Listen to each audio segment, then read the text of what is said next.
Sengkuni ini kan cuman provokator mas, licik, yuwaswisu visuduri kaulihim gitu ya, hanya ngipas-ngipasin hati, memprovokasi kan gitu dok. Itu kejahatannya tidak sampai ke terorisme, tidak sampai ke pengeboman bunuh orang massal kan, nggak sampai ke pembunuhan massal. Sengkuni itu hanya seorang provokator, hanya seorang yang abal-abal aja. Itu dahsyat. Menurut saya sangat tinggi kepribadiannya Sengkuni itu karena melihat sejarahnya Sengkuni. Sengkuni itu singkat kata,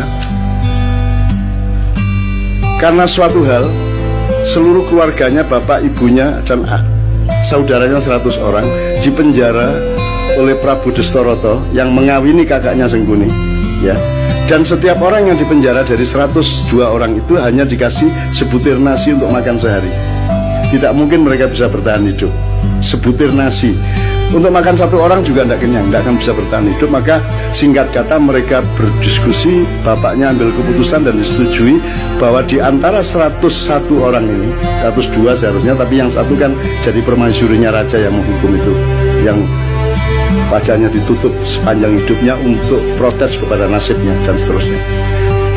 Diambil keputusan bahwa harus ada yang hidup di antara 101 orang ini. Maka yang 100 orang merelakan untuk dimakan oleh yang satu. Jadi Sengkuni itu bertahun-tahun kerjanya adalah makan saudaranya. Pokoknya sekian tahun dia di penjara, dia makan adik-adiknya sebanyak 98 orang dan bapak ibunya sebanyak 2 orang. Jadi dia menjadi jahat karena dia pernah dipaksa makan untuk regenerasi ini. Ya, untuk regenerasi, untuk kehormatan keluarga, harus hidup. Maka cara satu-satunya untuk hidup adalah makan 98 adiknya, seperti Sumanto itu, tapi satu persatu. Mas, Anda pernah membentak ibu Anda? Kalau sampean sekali membentak ibu sampean stres enggak? Bisa enggak tidur tenang Anda? Merasa bersahnya luar biasa, baru membentak ibu. Ini makan ibunya, bapaknya dan adiknya 98 orang, terpaksa dia makan. Menurut Anda itu kejahatan apa penderitaan?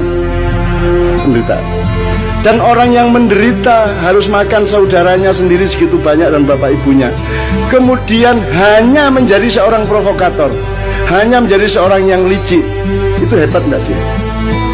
Seharusnya Sengkuni menjadi teroris besar, dia bunuh semua orang, betul enggak? Harusnya dia obrak-abrik itu Hastinapura, Indraprasta dan semuanya, karena dia bermaksud baik, maunya Mbak Yunya itu kawin sama Pandu, jadi, karena dia mempertimbangkan bibit, bebet, bobot. Perhitungannya sangat baik untuk berkeluarga. Tapi ternyata dia dikawini oleh kakaknya yang buta itu, dan Sengkuni tidak setuju. Kemudian tapi karena sudah keputusan bapaknya dan keluarga, akhirnya dia tetap setia mengawal Mbak Yunya menjadi permaisuri kerajaan Hastinapura. Kerajaan Hastinapura ini rajanya akhirnya tahu bahwa sebelum kawin sama dia, dulu Mbak Yunya ini dikawinin sama kambing. Kemudian begitu kawin, kambingnya dibunuh, disembelih. Kenapa dikawinkan sama kambing? Karena menurut perhitungan primbon, Neptunya tidak cocok antara Mbak Yunya dengan suaminya.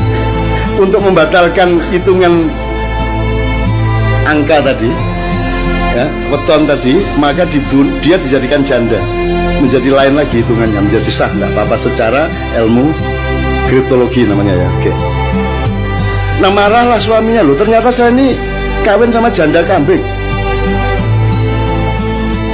Marah dia, ditangkap semua, bapaknya Sengkuni, ibunya Sengkuni, adik-adiknya Sengkuni, 101 orang dikasih makan cuma sebutir beras satu orang. Akhirnya singkat kata Sengkuni makan itu, dan kemudian dia menjadi seorang provokator, seorang yang licik, yang culas. Serakah enggak juga loh. Sengkuni korupsi loh? Enggak. Dia cuman ngesir satu yang namanya minyak tala itu dok. Dia rebutan minyak tala, tumpah, terus dia bergulung-gulung sehingga dia sakti, dia tidak bisa ditembus oleh senjata apapun karena badannya sudah berlumuran minyak tala, minyak kehidupan gitu ya. Bagaimana dia bisa mati? Semar yang ngasih tahu kepada Bima, mau Bima, iku biyen pas gulung-gulung dek lengo tolo iku silite gak kena. Jadi gulung-gulung kan tetep anusnya kan tidak kena mas, yang kena bokong itu ya, minyaknya tidak sampai masuk. Nah itu kan tidak kebal. Akhirnya sama Bima pakai kuku pancanaga disogok silite, cet mate deh. Gitu. Nah teman-teman sekalian, saya yang pertanyaannya sederhana. Kalian ini pemimpin-pemimpin Indonesia ini, yang mana yang tidak sengkuni? Terus kalian ini menjadi sengkuni atas penderitaan apa? Kamu pernah susah apa hidupmu? Kamu pernah tidak makan? Kamu pernah makan ibumu? Kamu pernah menderita sampai seperti itu? Kamu itu atas nama penderitaan yang bagaimana sehingga kamu jahat kepada rakyat itu? Apa alasan sejarahmu? Kalau Sengkuni ada alasannya untuk jahat, meskipun kejahatan dia tidak sepadan sama sekali dengan penderitaannya. Seharusnya orang macam Sengkuni yang makan 101 keluarganya sendiri, dia dalam tanda petik berhak untuk menjadi teroris besar. Kalau dia tidak kuat, dia akan gila atau dia bunuh diri. Tapi Sengkuni sangat kuat dan sangat arif sehingga dia hanya menjadi provokator. Sementara kita dipimpin oleh Sengkuni-Sengkuni yang tidak punya alasan sejarah untuk jahat kepada rakyatnya. Kamu pernah jahat apa? Kamu pernah menderita apa? Wong kami yang tidak pernah utang seperti anak-anak utang. Kamu tidak pernah kredit seperti mereka. Kamu lancar-lancar saja kok. Ya toh? Kamu juga anak orang yang tidak miskin, cukup kaya sehingga kamu bisa nyalon kok. Urusanmu sama uang-uang besar. Atas nama apa kamu jahat kepada rakyatmu? Apa alasan sejarahmu? Ini apa toh? Allah mengatakan Allah tidak menyukai kata-kata yang diperjelas kejelekannya. Ya, apa? La yuhibbullahu al-jahra bisu'i minal qaul. Itu ya terjemahannya. Ya, terjemahannya. La yuhibbullahu al-jahra bisu'i minal qauli illa man zulim. Tidak, Allah tidak menyukai perkataan yang nyaring tentang keburukan kecuali orang yang didolimi. Jadi meso, ya boleh. Dendam, bagi orang yang didolimi. Wobol kon niku gitu ya. Itu Allah tidak suka kecuali kamu dalam keadaan dianiaya. Jadi kalau dianiaya, Allah membatalkan ketidaksukaan. Ya wis rapopo wong kon menderita kok gitu loh. Itu hukum Allah loh. Lah ini Indonesia nih, kamu itu menderita apa sehingga kamu kejamnya begitu rupa kepada rakyat? Kamu pernah menderita apa? Kamu pernah miskin apa? Karena kamu pernah puasa kayak apa? Kamu pernah tirakat apa?